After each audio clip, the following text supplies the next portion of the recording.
Assalamualaikum warahmatullahi wabarakatuh. Waalaikumsalam warahmatullahi Innal hamdalillah nahmaduhu wa nasta'inuhu wa nastaghfiruhu wa nastahdihi wa na'udzu billahi min syururi anfusina wa min sayyiati a'malina. May yahdihillahu fala mudilla lahu wa may yudlil fala hadiya lahu. Asyhadu an la ilaha illallah wahdahu la syarika lah wa asyhadu anna sayyidina Muhammadan abduhu wa rasuluh la nabiyya ba'dahu. Puji syukur, mari sama-sama kita panjatkan kepada Allah Subhanahu wa taala, di mana pada hari ini Allah masih mengizinkan kita berjumpa, bersua dan bertatap muka bersama pada pengajian rutin setiap hari Selasa pada maghrib menjelang Isya di Masjid Al-Falah dari Aceh, yaitu pengajian kitab Minhajul Abidin, sebuah kitab yang bercerita tentang ilmu tasawuf sebagai suatu ilmu yang mempelajari tentang bagaimana menjaga hati dan membuat kita hati-hati dalam menata hidup kita selama kita berada di dunia. Salawat dan salam selalu kita sajikan kepada Nabi Muhammad sallallahu alaihi wasallam, seorang nabi yang begitu selalu mengajarkan akhlak dan budi pekerti sehingga kita bisa tetap menjaga etika, perilaku. Dan inilah pesan Rasulullah, innama bu'itsu liutammima makarimal akhlak. Sesungguhnya aku diutus, kata Rasulullah, untuk menyempurnakan akhlak yang mulia.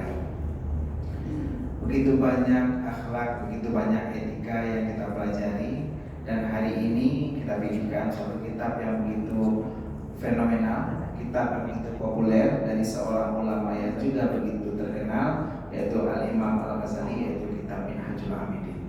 Semoga ayahanda, adinda dan seluruh abu, umi serta keluarga Bandung yang hadir pada hari ini dapat sama-sama menyimak pengajian kitab Minhajul Abidin sambil kita berniat iktikaf. Nawaitu ana i'tikaf fi hadzal masjid sunnatan lillahi ta'ala. Di pengajian minggu yang lalu kita sudah bercerita tentang bagaimana Imam Al-Ghazali membuka kitabnya dengan puji-pujian kepada Allah dan sholawat kepada Rasulullah, dan beliau menjelaskan tentang apa makna dari kita hidup di dunia. I'lamu ya ikhwani as'alukumullah wa iyyana bifadlihi. Ketahuilah para pendengar yang beriman, para jamaah yang dermawan, dan juga seluruh abu dan umi semua asosial Allah. Allah berfirman, wa ana rabbukum fa'budun. Allah berfirman, aku Tuhanmu maka sembahlah aku, kata Allah. Inna hadza kana lakum juz'a wa kana sa'yukum mashkura. Dan ini adalah balasan bagi kamu, dan insyaallah kamu akan mensyukuri dengan apa yang akan kamu dapat di akhirat bila kamu bersungguh-sungguh dengan kehidupan dunia.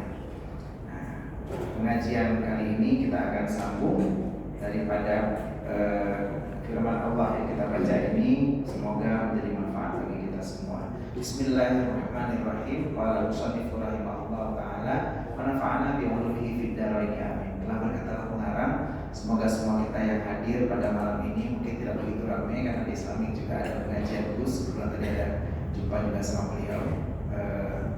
Mudah-mudahan kita semua dapatkan manfaat dari ilmunya pengarang baik dunia maupun akhirat. Amin amin ya rabbal alamin. Kemudian bahwasanya kami diri padanya dan kami berceritakan padanya daripada jalannya pada permulaannya hingga sampai kepada tempat yang dimaksudkannya, ialah yang dicita-citakan akan dia oleh orang yang salikin. Maka tiap-tiap ialah jalan yang sangat dalam dan sabil yang sangat payah, banyak bukitnya yang sangat payah, naik lagi musyakkahnya, jauh perjalanannya, amat besar keniscayaannya, banyak yang menyusahkan dia, dan banyak yang menyulitkan dia, lagi tersembunyi yang membinasakan dia, dan yang memutuskan dia, lagi banyak seterunya, dan perumpamaan yang sedikit yang menolong akan dia. dan banyak yang mengikatnya. Demikianlah adanya terdapat tiada karena bahwasanya ia jalan syurga. Maka jadilah demikian itu memberikan bagi para yang disebut pada hadis Nabi Shallallahu Alaihi Wasallam, alwan jannatu khuffat bil muqalatil alwan annar uqiyat bisyahwat. Tetapi olehmu dan bahwasanya syurga itu dikelilingi dengan kebencian, dan ketahui olehmu dan bahwasanya neraka itu dikelilingi dengan sesuatu yang sangat nikmat rasanya. Para jamaah semuanya, sedikit matan daripada kitab Minhajul Abidin, di mana surah atau keterangannya adalah saat kita menjalani kehidupan ibadah, saat kita menjalani salik atau jalan dalam melaksanakan ibadah, dalam sholat, dalam melaksanakan pengajian, kita mungkin akan dihadapkan dengan berbagai hal yang membuat kita susah. Begitu sulit kita mencapai cita-cita, karena kesibukan lainnya. Kita mau pergi sholat, ada sesuatu hal datang tamu ke rumah. Kita mau sholat jamaah, ada kesibukan yang tidak bisa kita tunda-tunda. Dan inilah selalu begitu sulitnya kita mencapai salik atau minhaj bagi kita mencapai titel abidin, yaitu orang yang beribadah. Karena kata Rasulullah, jalan menuju surga dipenuhi kepayahan dan jalan menuju neraka dipenuhi dengan kemudahan. Wadah dan puput bro, cukup gampang Allah mudah, tapi dan puput ibadah begitu susah. Dan inilah yang terjadi pada kehidupan kita. Kadang-kadang, ditanya hidup di Aceh, wadah dan puput ibadah cukup susah. Sehingga kadang-kadang pada jauh luar, jauh Malaysia, yang lagi ke Mansur, India, udah berangkat. Artinya kenapa? Allah memberikan begitu payahnya kita hidup. Kenapa? Supaya kita tahu bahwa sesuatu itu tidak dicapai kecuali dengan pengorbanan. Sesuatu itu tidak akan mungkin kecuali dengan perjuangan. Dan inilah tujuan Allah untuk menguatkan semangat kita semua yang hadir pada hari ini untuk selalu beribadah. Kalau kita bertekad kuat, kalau kita punya semangat, maka Imam Al-Ghazali bercerita, insya Allah kita akan merasakan manisnya kelezatan iman. Sesungguhnya kelezatan iman ini tidak didapat oleh serta-merta orang dengan seperti membalikkan telapak tangan. Pernah suatu ketika para malaikat berkumpul, lalu berkata, sesungguhnya kita semua para malaikat adalah hamba Allah yang paling hebat. Kita beriman kepada Allah dengan sangat hebat, dan kita tidak pernah melakukan maksiat kepada Allah. Karena kita hari ini selalu terjaga imannya. Kita berada di dekat Arash, kita berada di dekat Lauh Mahfud, kita melihat syurga, kita melihat neraka. Sehingga kita para malaikat tidak pernah melakukan maksiat dan selalu berbuat taat kepada Allah. Tapi kemudian Allah berkata, wahai para malaikat, sesungguhnya kalian jauh daripada derajat hebat. Kalian bukanlah makhluk yang paling hebat. Akan tetapi makhluk yang paling hebat, kata Allah, adalah manusia. Mereka bisa melakukan taat, mereka bisa meninggalkan maksiat tanpa dekat dengan Arash, tanpa melihat surga, tanpa melihat neraka. Artinya mereka punya yang namanya iman. Dan iman kita manusia tanpa melihat, kita percaya ini jauh lebih hebat daripada mereka. Bukankah kita bangga sebagai manusia? Kita tidak pernah berjumpa dengan Nabi Muhammad, kita tidak pernah berjumpa dengan Imam Ghazali. Buku yang ditulisnya berdoa Imam Ghazali, tapi kita percaya kepada Tengku, kepada Ustaz yang mengajar bahwa betul ini kitab karangan Imam Ghazali. Kita beriman, itulah yang namanya kepercayaan. Dan ini lebih hebat daripada malaikat yang mereka bisa beriman karena sudah melihat. Makanya kadang-kadang kalau kita melihat, terkadang orang yang malim sendiri belum tentu lebih hebat derajatnya daripada orang yang awam. Dengku, kamu minder karena sekarang baru mau belajar agama. Kami baru malam ini datang ke Masjid Gede Aceh untuk belajar. Jangan kamu anak kami belajar karena sempat menuntut, karena sempat merenung. Sementara orang-orang lain sudah malim, sudah hebat-hebat. Belum tentu mereka lebih hebat daripada kita yang tetap mau belajar. Mereka mungkin sombong dengan merasa sudah banyak ilmunya, tapi kita yang masih merendah. Dadem dengar pada iso yang dulu ikutnya. Anak ini pendang muda, Ya mungkin cuma siar, tapi kita mau duduk mendengar apa yang dikatakan oleh tunku atau ustadz yang duduk di sini, itu jauh lebih hebat. Kenapa? Karena kita percaya, dan itu yang namanya iman. Imam Syafi'i punya guru Imam Malik. Lalu suatu hari Imam Malik berkata kepada Imam Syafi'i, "Wahai Syafi'i, seandainya kamu punya dua murid.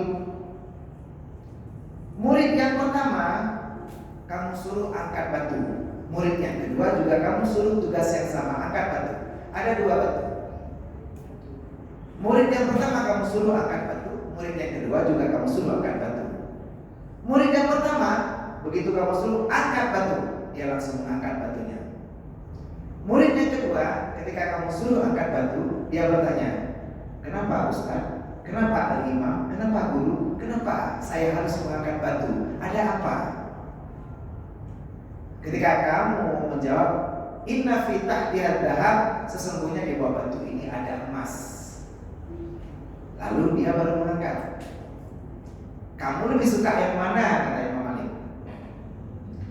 Kalau dari segi keilmuan, kita sungguh suka dengan orang yang punya nalar ilmiah, orang yang mau bertanya saat diskusi, saat debat, saat di kampus. Kita akan suka dengan orang yang punya nalar, yang punya pemikiran-pemikiran ilmiah. Wate nasrul nasrulanya, wate nasurah kitab nasurmanya kita senang. Karena ada orang yang pintar, walaupun mungkin orang pintarnya tidak minum tolak angin, tapi kita senang ada orang yang pintar. Akan tetapi agama terkadang bukan hanya butuh orang yang pintar. Agama lebih mengajarkan kita kepada orang yang loyal. Loyal artinya melaksanakan perintah Allah tanpa perlu bertanya kenapa. Dan inilah makna daripada takwa, imtithalu awamirillah. Imtithal bukan hanya mengerjakan, tapi mengerjakan tanpa bertanya. Kacau kan? Betul-betul ambil. Gak tanya kebun, gak tanya untuk apa, pakai kok harus belum, pakai kendok. Saat kita melakukan ibadah dengan bertanya, akhirnya kita kehilangan esensi daripada ibadah tersebut. Mungkin kita belajar tata cara sholat, mungkin kita belajar hikmah sholat. Bagaimana kalau kita ruku, darah mengalir dari punggung kita ke arah kepala, lalu ketika sujud maka darah akan mengalir dari ke dalam batang otak kita. Lalu ketika duduk antara dua sujud maka kaki kita akan memperlancar darah di sekitar punggung kita. Kita belajar hikmah daripada gerakan sholat. Tapi setelah kita tahu, ternyata gerakan sholat kita hanya kita niatkan sebagai gerakan yoga, gerakan senam. Saat sembahyang, menyutar upah diin kebangan. Memang ada sujud upah kan ule sampai dia ule. Akhirnya sujud kita hanya sekedar gelanto bodre, gelanto panadol pancen oyi, karena kuliah sekian ule dengan sujud. Kita belajar ilmu, tapi ternyata kita makin jauh dari Allah. Ilmu tasawuf yang hari ini kita belajar, justru inilah ilmu yang menjadi pemurni. Mengapa tastafi dimulai dengan tasawuf? Karena tasawuf ini yang menjadi inti daripada semua ilmu. Tasawuf tabut ada banyak-banyak, tapi tim tabut uronyo mubah akai, uronyo tabut uronyo balik akai, uronyo tabut uronyo makin banyak, bukan hanya malik, tapi makin kita bertambah akhlak kita. Kalau dulu kita sholat hanya untuk mengejar hikmahnya, karena kita tahu hikmahnya, tapi sekarang kita sholat, kenapa kamu lakukan sholat 2 rakaat sebelum subuh? Apakah karena kamu mau dapat pahala lebih baik daripada dunia dan sisinya? Itu sebelum kita mengaji tasawuf. Setelah kita mengaji tasawuf, saya melakukan sholat 2 rakaat sebelum subuh karena Allah yang suruh. Dan itu wujud daripada iman kita. Kalau kita tahu ini sebagai esensi daripada ibadah kita, maka langkah kita menuju surga sungguh tidak akan sia-sia lagi. Jadi Kenapa ya kita belajar sampai begitu kuat sekali, tapi kita melupakan esensi daripada ibadah kita. Kalau kita tahu perintah Allah dan kita loyal, maka kita akan mendapatkan esensi daripada ibadah. kelezatan manisnya iman. Bukan hanya kelezatan manisnya mungkin wadah nadu, wadah kopi, mangan, wadah najib kopi. Begitu juga dengan ibadah, kita merasakan lezatnya ibadah ini. Kadang-kadang kita mau belajar sampai najib kopi walaupun ngantuk-ngantuk. Ada yang sudah minum, ada yang sudah sediain kopi tapi tetap ngantuk karena mungkin lupa diminum. Nah, kalau kita belajar dengan nikmatnya tasawuf saat belajar sab-sab cukup mangat pada ilmu tasawuf. Kenapa? Karena langsung menusuk ke dalam relung hati kita. Saat kita mendapatkan orang-orang atau murid seperti diceritakan oleh Imam Malik tadi yang berdasarkan loyalitas, maka saat itulah kita tahu bahwa mereka bekerja berdasarkan iman. Jadi hari ini ibadah kita bukan lagi kenapa. Kita bukan bekerja karena mencari uang, kita bukan mengangkat batu karena di bawahnya ada minyaknya, tapi kita yang kita kerjakan setiap hari adalah karena perintah Allah. Kita bekerja pun menemukan uang, menemukan jam, menemukan perangkatku, semuanya itu karena ibadah. Saya bekerja untuk mencari nafkah kepada anak dan istri karena perintah Allah. Wa ma anfaqtum min nafaqatin, apa perintah Allah untuk memberikan nafkah kepada keluarga, maka saya bekerja. Bukan karena kaya, bukan karena harus saya punya uang. Saya bekerja walaupun tidak dapat uang, tapi saya sedang melakukan apa yang namanya ibadah. Pernah suatu saat ada sebuah kisah dari imam, mungkin kisah ini kita tidak pernah dengar sebelumnya. Imam Amudi namanya. Imam Amudi ini seorang imam yang sangat alim, tapi beliau pandai dalam ilmu matematika. Imam Amudi ini begitu hebat sampai suatu saat Allah menyuruhnya untuk mengajar malaikat. Allah menyuruh Imam Amudi untuk mengajar para malaikat. Saat itu para malaikat berkata, kenapa seorang manusia yang pasti banyak dosa? Ibarat kita mungkin saat kalau berumah tangga, kita laki-laki sering salah di mata wanita. Tiap hari aku salah di matamu, besok aku pindah ke hidungmu. Kenapa? Karena kita selalu salah. Manusia begitu, penuh dengan salah dan dosa. Kenapa disuruh mengajar malaikat? Semua malaikat mencibir dan merendahkan Imam Amudi. Tapi Imam Amudi karena perintah Allah beliau tetap jalankan.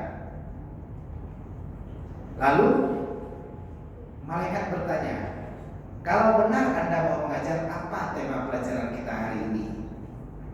Imam Amudi berkata, saya akan mengajar tentang iman. Para malaikat komplain, ikah manusia, kamu orang, iman kamu tidaklah lebih hebat dari kami. Kenapa kamu pula yang mengajar kami? Kami sudah doktor, sudah profesor di bidang iman. Kamu mungkin SD yang tamat menyukai, karena kamu adalah manusia, sedangkan kami sudah hidup beribu-ribu tahun lamanya. Umur kamu mungkin masih puluhan tahun. Tapi Imam Amudi cuma melakukan apa perintah Allah. Beliau mengajarkan kepada para malaikat dengan satu kata-kata, al-ithnani wa thalatha wa ma ghairahu min adadi ila ma la nihayatalah wa huwa far'un min asli. Semua bilangan, kata Imam Amudi, dari 2, 3 dan seterusnya sampai tak terbatas, miliar, triliun, puluhan triliun, semua adalah wahya kanisbatil far'i minal asli, seperti furu daripada asal. Semua bilangan, saya ulangi, semua bilangan dari 2 sampai tidak terhingga adalah perumpamaan furu atau cabang daripada asal, perumpamaan pokok, perumpamaan cabang daripada pokok. Artinya angka 2 tidak mungkin ada tanpa adanya angka 1. Angka 3 tidak mungkin ada tanpa adanya angka 1. Angka 4 dan seterusnya semuanya merupakan cabang daripada si pokok, yaitu angka 1. Jadi seperti Caca Handika yang mengatakan angka 1, masak-masak sendiri, makan-makan sendiri. Seperti itulah angka 1 merupakan asal dan yang lain merupakan furu. Angka 1 merupakan pokok dan yang lain merupakan cabang. Artinya tidak akan ada segala sesuatu sebelum ada yang satu, yaitu Allah Subhanahu wa Ta'ala. Inilah dasar daripada iman. Bagaimana seorang ahli matematika bisa mengajarkan iman kepada para malaikat? Uronyo, getahnya yang tengku, hancur tak anggap remeh bagi orang lain. Alah, urun-urun bangai, cemen mandu urun-urun, cilung yang ngajar. Jangan. Itu kerjaan daripada iblis. Iblis menganggap orang lebih rendah daripadanya karena memandang sesuatu dengan perspektif dirinya. Dia memandang segala sesuatu dengan versi kacamata dia. Menurut dia yang paling hebat. Kenapa aku harus sujud kepada Adam? Padahal aku lebih keren. Aku dari api, kata iblis. Api itu lebih keren. Kalau kita lihat di stiker, di gambar, di film-film, api itu menyala-nyala, merah, merona, begitu hebat. Sedangkan Adam dari tanah. Tanah itu punya sifat yang lembek, bau, kotor. Aku lebih hebat, kata iblis. Api itu selalu bangkit, selalu hebat. Kalau yang terwujud dari tanah, kadang-kadang sakit, kadang-kadang lemah, karena dari tanah. Kenapa kita dari tanah ini banyak kali sakit? Padahal untuk sehat itu simpel, kuncinya satu, jangan sakit. Kalau kita jangan sakit pasti sehat terus. Nah, iblis begitu sombong dengan eksistensi dirinya karena melihat segala sesuatu dari kacamata dia. Kalau semua orang memakai kacamata iblis, dia akan melihat segala sesuatu versi dia. Wadah katanya Pak Dengku pun ibadah yang paling ber. Karena dengkunya galak, banyak merah-merah meureun, banyak galak kalut yang paling ber. Versi dia. Tapi kalau kita belajar dengan analogi iman, yang kita pegang adalah bagaimana ibadah yang paling mendekatkan diri kita kepada Allah. Lalu Imam Amudi kembali mengajarkan hal yang baru lagi kepada para malaikat. Ini ilmu Imam Amudi yang cuma seorang guru matematika, ternyata mata lebih hebat daripada ilmunya malaikat. Imam Amudi mengambil kertas, lalu beliau menggambar bangunan dengan sangat hebat. Dia ambil kertas satu lagi, dia gambar coret-coretan, dia coret kertasnya sampai penuh dengan coretan. Lalu Imam Amudi berkata kepada para malaikat, semua gambar ini, baik gambar yang buruk atau berupa coretan, semuanya berasal dari satu titik. Kita mau menggambar apa? Dimulai dari satu titik.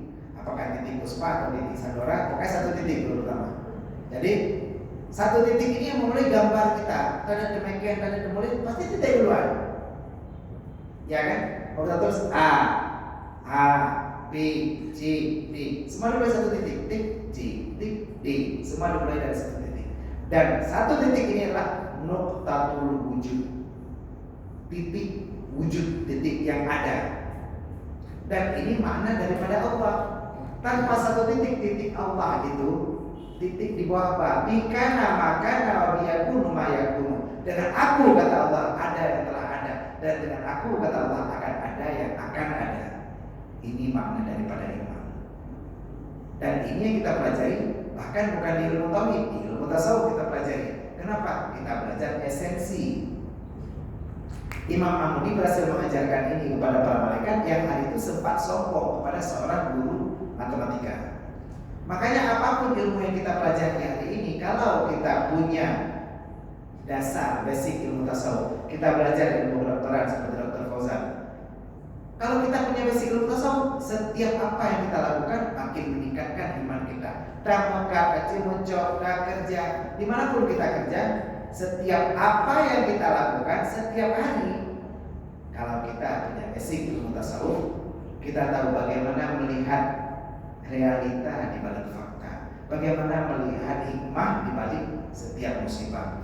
Kita akan tahu sebenarnya apa maksud Allah di situ. Makanya kita tidak lagi pakai urut, karena anggap panena, anak-anak udah gaji, baru dengan terkait dengan penjagaan. Padahal dia nggak tahu masa depan tergantung dari mimpi kita. Makanya banyak-banyaknya ada bermimpi. Mungkin makin dia dengar, makin dia poji, duit dia dua kali lebih. Jadi posisi inilah makanya kadang-kadang kita lihat kita kalau tidak punya ilmu tasawuf terkadang malah makin beribadah dengan cara yang amat rumit. Dan di saat ini kitab Minhajul Abidin mengajarkan kita bagaimana kita beribadah dengan cara yang simpel, walaupun kita tahu neraka itu dipenuhi dengan kemudahan dan surga dipenuhi dengan kesulitan. Dan kitab ini akan mengajarkan kepada kita bagaimana kita menjadi orang-orang beribadah dengan cara yang gampang. Caranya gunakan hati kita sebagai barometer, dan inilah esensi daripada ilmu tasawuf. Dan lagi sabda Nabi SAW, ala wa innal jannata hasnun birabwatil awanin nari sahlun bisyahwatin. Ketahui olehmu dan bahwasanya surga itu penuh duka cita dengan berpanjang-panjangan, dan ketahuilah olehmu dan bahwasanya neraka itu sangat mudah dengan kenyataan. Kalau kata Rasulullah, kalau kita ingin mendapatkan surga, maka kita mungkin akan mendapatkan banyak rintangan-rintangan. Wajar kalau hidup kita ini juga banyak rintangan. Kalau banyak rintangan itu namanya catering. Jadi kehidupan kita akan rumit kalau kita memang targetkan surga. Tapi kalau kita cuma ingin masuk neraka, maka akan mudah langkah kita menuju neraka. Tinggal ada pengegop, tinggal ada gegop, akan mudah langkah kita menuju neraka. Tapi untuk ibadah, dan ibadah tahajud malam, jaga deponnya, tak boleh dalam kastel waktu, walaupun dia kerja, paling nak ada benda tak hilang. Ibang mandang dan kemein itu, alah jatuh. Ikaman baru dah terjadi benda. Kenapa? Begitulah rumitnya semangat kita ibadah. Tapi bagaimana kalau hari ini kita beribadah jangan melihat dengan masalah kita. Kalau dengan menghadap mampu, menghadap tahajud. Tapi kira-kira kita punya masalah, ribut dengan keluarga, ribut dengan pasangan. Kadang-kadang kita jadi malas ibadah. Kadang-kadang kita susah dengan seberat apapun masalah kita. Padahal seberat apapun masalah kita jangan ditimbang, karena gak akan laku. Berat badan kita aja makin kita timbang, makin stres. Makanya jangan pikirin masalah kita. Pikirkan bagaimana ibadah kita mampu menyelesaikan semua permasalahan kita, karena kita menghadap Allah Sang Pencipta, bahkan yang memberikan masalah itu untuk kita. Setelah Imam Amudi mengajar itu kepada para malaikat, saat itu para malaikat pun makin sadar, ternyata esensi dari segala sesuatu adalah iman. Kalau kita punya iman dalam hati kita akan menjadi barometer. Kita melihat orang lain pun akan mudah membayangkan. Kalaupun kita lihat orang lain melakukan kesalahan, kita tidak akan langsung memvonis. Kadang-kadang ada dasar di balik itu. Kadang-kadang dulu ya cok silap dan nyawa dari duit sembahyang. Padahal langsung pacui, belum tentu. Kadang-kadang dia nggak lihat, kadang-kadang silap, kadang-kadang selopnya sama dengan kita. Kadang-kadang malah kita yang ambil selop dia. Makanya Allah mengajarkan di surah Al-Hujurat begitu banyak ajaran-ajaran Allah tentang bagaimana menata hati. Wala tajassasu, jangan mencari kejelekan orang lain. Wala yaghtab ba'dukum ba'da, janganlah kamu membicarakan keburukan orang lain di belakang. Juga jangan banyak kali prasangka. Ya ayyuhalladzina amanu ijtanibu katsiran minadh dhanni. Wahai orang-orang yang beriman, jauhilah kebanyakan prasangka. Samno. Pekerjaannya benar samno. Begitu banyak prasangka, inna ba'dadh dhanni itsmun. Sesungguhnya sebagian daripada prasangka itu adalah dosa. Jadi kadang-kadang pesan untuk kita, kalau kita pergi ke tempat kerja, itu muka jangan ditinggal di rumah. Karena sampai tempat kerja kita jadi cari muka, gitu. Mana muka kita cari muka. Kita asik lihat disediakan orang lain, bukan bos, pandai berbeda, apa beda, pakai dulu, apa beda aja. Kita asik disediakan orang lain, padahal ini sesuatu yang dilarang oleh agama. Makanya kalau kita lihat ilmu tasawuf ini akan membuat kita tidak perlu merasa spesial. Hari ini saya duduk di atas, mohon maaf mungkin karena tempat disediakan. tapi ilmu saya mungkin di bawah ilmu daripada Abu dan Umi berbandung. Kita tidak perlu menjadi orang yang paling spesial, karena kita manusia, bukan nasi goreng. Kalau nasi goreng tidak spesial, manusia biasa-biasa saja. Inna akramakum indallahi atqakum, sesungguhnya yang paling mulia di antara kita adalah orang yang paling takwa. Dan takwa, kata Rasulullah, inna taqwa hauna, takwa itu di sini, kata Rasulullah, di hati. Jadi kita tidak tahu hati orang lain. Takkan urang padahal di kesemayang isya kemudian juga nak kesemayang sunat. Kadang-kadang rumah punya ada kesemayang sunat. Padahal kadang-kadang mak dengan sakit, merawat orang tua hukumnya wajib. Sholat sunat ya hukumnya sunat. Baik kadang timang ulai timang roda. Kadang-kadang mulut kita atau pikiran kita jadi sia-sia karena kita gunakan untuk mikirin orang lain. Padahal kita di akhirat nanti tidak ditanyakan tentang orang lain, tentang kita aja. Ini semua is all about us. Ini semua tentang kita, bukan orang lain. Jadi jangan pernah berpikir bahwa kita akan ditanyakan, pakai senyum enggak. Kita semua akan ditanyakan hanya tentang kita. Jadi jangan kita selalu melakukan kesalahan-kesalahan, termasuk kesalahan kita sendiri yang perlu dikontrol. Jangan mengontrol kesalahan orang lain. Kalaupun kita punya kesalahan, lihat kesalahan-kesalahan kita. Jangan mengulang kesalahan yang sama. Masih banyak kesalahan yang mungkin belum kita lakukan. Jadi jangan selalu tinggal sholat aja terus. Jangan. Upayakan kesalahan kita dieliminir, jangan sampai ada lagi. Kenapa? Biar kita rasakan manisnya kelezatan iman. Saat kita beribadah kepada Allah, ibadah mahdah, tanpa adanya embel-embel, tanpa adanya penyebab, tanpa adanya kenapa begini, kenapa begitu. Kenapa kamu nggak makan babi? Karena dalam babi terkandung cacing pita. Lalu kalau cacing pitanya dibuang, kamu mau makan babi? Tentu tidak kan? Kenapa? Karena saya tidak makan babi karena dilarang oleh Allah. Kenapa kamu tidak minum khamar? Karena khamar itu memabukkan. Bagi orang yang sudah biasa minum, orang yang gak biasa minum khamar, dia minum akan seperti minum air putih biasa. Artinya mungkin tidak mampukan lagi. Tapi apakah saat khamar tidak mampukan lagi, hukum haramnya hilang? Tidak. Kenapa kita dilarang mengkonsumsi narkoba? Karena mampukan. Belum muskirin haramon. Lalu bagi orang yang selalu fly double kecil, on tapi mereka sudah konsumsi ganja, narkoba itu seperti makanan sehari-hari. Apakah jadi sudah boleh? Tentu tidak. Nah, inilah dasar daripada kita bagaimana menjauhi larangan Allah, dan ini makna daripada at-taqwa. Imtithalu awamirillah wa jtinabun nawahi. Melaksanakan semua perintah Allah tanpa kecuali, baik itu yang sunnah ataupun yang wajib, dan menjauhi semua larangan Allah, baik itu haram maupun makruh. Kenapa kamu enggak merokok? Karena rokok itu makruh. Makruh artinya makruh, sesuatu yang dibenci. Allah benci kalau saya merokok, makanya saya enggak merokok. Dan cukup saya takut kalau Allah benci kepada saya. Kita tinggalkan bukan hal yang haram saja, tapi juga makruh. Kita lakukan bukan hal yang wajib aja, tapi juga sunnah. Ini makna daripada takwa. Kalau kita baru saja meninggalkan Ramadan dan mendapatkan titik takwa, apakah kita bisa menjaga titik takwa ini dalam kehidupan kita sehari-hari? Kalau kita cuma bisa takwanya di Ramadan saja, takutnya kita nggak sampai ke dalam surga. Kenapa? Kita cuma ibadahnya, takwanya cuma di Ramadan saja. Makanya seperti kata Rasulullah tadi, begitu banyak rin dan juga kesulitan-kesulitan dalam jalan menuju surga. Mudah-mudahan kita bisa menjaga dengan takwa yang kita lakukan tadi, dengan beribadah pada khusus kepada Allah.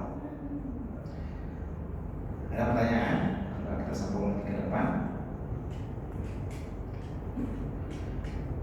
Kemudian, serta yang demikian itu sekaliannya, maka bahwasanya hamba itu amat taif dan zaman itu payah, dan pekerjaan agama pergi datang dan sabar sedikit, dan pekerjaan yang menimbulkan banyak dan umur sungguh dan padat mengerjakan amal taksir, dan pada yang menyenangi amat melihat dan ajalnya hampir, dan perjalanan jauh dan taat ialah bekal tak dapat tiada daripadanya, dan ialah luput daripadanya. Maka tiada yang melibatkan dia baginya, maka barang siapa mendapat dengan dia, maka sungguhnya telah kemenangan dan bahagia selama-lamanya. Jadi kalau kita mau gunakan umur kita untuk beribadah kepada Allah pada zaman ini begitu sulit, dan kita amat payah mengerjakan amal ibadah, maka sungguh kemenangan bagi kita yang mau mengorbankan segala kepayahan-kepayahan untuk melaksanakan amal ibadah. Tapi kalau bukan itu yang kita lakukan, maka kerugian hanya akan kita dapat selama kehidupan kita di dunia. Dan semasa-masa berkekalan, dan barang siapa yang luput akan dia, demikian itu maka sungguhnya telah rugi serta orang yang rugi dan binasa.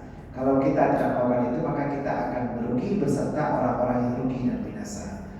Maka jadilah kebinasaan itu tiap-tiap dari Allah penyakit yang amat sukar dan yang ditakuti dia amat besar.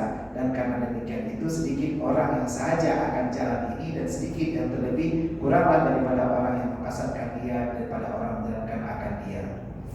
Jadi karena amat sulit untuk beramal ibadah ini, sangat sedikit orang yang mau bersungguh-sungguh untuk beribadah, dan juga lebih sedikit lagi orang yang mau mengkasatkan untuk bersungguh-sungguh menjalankan ibadah itu. Kemudian maka sangat sedikit daripada orang yang berjalan yang sampaikan kepada maksudnya dan berjumpa maka matlubnya. Dan paling sedikit lagi bagi orang yang betul-betul mau melaksanakan ibadah sesuai dengan perintah Allah dan sampai kepada tujuan, yaitu bagaimana dipanggil oleh Allah dengan keridhaannya. Saat kita hendak menghembuskan nyawa terakhir, saat itu Allah memanggil kita dengan panggilan yang begitu mesra. Ya ayyatuhan nafsul mutmainnah, irji'i ila rabbiki radiyatan mardiyah. Wahai jiwa-jiwa yang tenang, kembalilah kepadaku, kata Allah, dengan ridha dan diridhai.